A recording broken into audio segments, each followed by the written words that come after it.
तर नवीन वर्षाची सुरुवात देवदर्शनाने करण्यासाठी नाशिकच्या त्र्यंबकेश्वर मध्ये भाविकांची मोठी गर्दी उसळली आहे।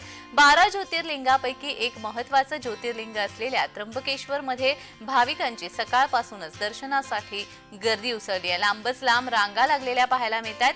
बम बम बोलीच्या गजरामध्ये त्र्यंबक नगरी दुमदुमली आहे। देशभरातून भाविक त्र्यंबकेश्वर मध्ये येत आहेत।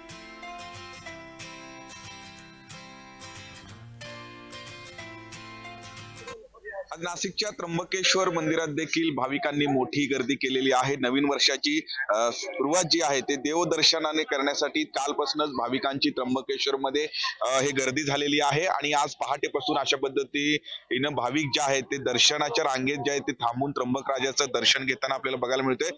जवळपास 2 ते 3 किलोमीटर अशा पद्धतीने रांगा हे त्र्यंबकेश्वर मध्ये लागल्याचं आपल्याला बघायला मिळतं। नवीन वर्षाचा एक नवीन संकल्प करण्यासाठी देवदर्शनाने ते संकल्प करण्यासाठी भाविकांची गर्दी जी आहे ते त्र्यंबकेश्वर मध्ये आपल्याला पाहायला मिळतोय। 12 ज्योतिर्लिंगापैकी एक अत्यंत महत्त्वाचं ज्योतिर्लिंग म्हणून या त्र्यंबकेश्वर मंदिराची ओळख आहे आणि त्याच या मंदिरामध्ये भाविकांची अशा पद्धतीनं गर्दी आपल्याला हे पहाटेपासून बघायला मिळतोय। 2 ते 3 किलोमीटरच्या रांगा हे लागलेलं आहे। 3 ते 4 तास दर्शनासाठी भाविकांना लागत आहे। पण नियोजन जे आहे ते त्र्यंबकेश्वर मंदिर समितीच्या वतीने करण्यात आलेलं आहे, त्यामुळे 3-4 तासानंतर तरी भाविकांना जे आहे ते दर्शन इथे घेताना आपल्याला बघायला मिळतोय आणि अशाच पद्धतीचं गर्दी ही रात्रीपर्यंत राहील अशा पद्धतीचा अंदाज व्यक्त केला जातोय आणि त्या सगळ्या संदर्भात हे नियोजन जे आहे ते मंदिरात प्रशासनाच्या वतीने इथे केल्याचं आपल्याला बघायला मिळतं।